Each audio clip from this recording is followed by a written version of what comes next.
Focus on success. Ano nga ba to para sa atin?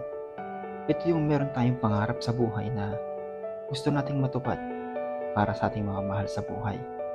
Maibigay sa kanila ang magandang buhay. Tulad ng pagja-jogging, meron tayong goal kaya natin ginagawa ito dahil gusto nating maging malusog ang ating pangangatawan. At kung gusto mo talagang maging success, mag-focus ka sa pananampalataya sa ating Diyos na nasa langit. Gawin natin at sundin ang kanyang mga gustong mangyari sa ating buhay. Yung mga kautusan, tayo ay magbasa ng Biblia, intindihin natin ang bawat letra ng Bibliang ito at ating ipamuhay.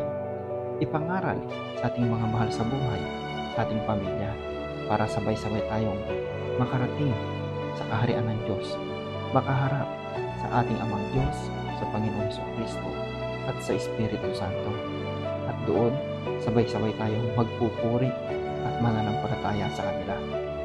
Maibabalik natin yung mga ginawa nilang mga bagay sa ating buhay dito sa mundong ating ginagalawan ngayon.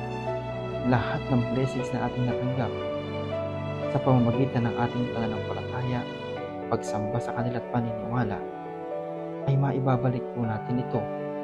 Hindi man sapat ito, ngunit ito ang isang paraan upang tayo ay makabawi sa kagandahan loob ng Diyos sa ating buhay, na tayo ay pinahiram niya ng buhay na walang hanggan, na tayo ay kanyang minahal at pinatawad sa ating mga kasalanan, na narating natin yung mga bagay na gusto nating marating sa pamamagitan ng mga biyaya at pagpapala na nagbubuhat sa kanila.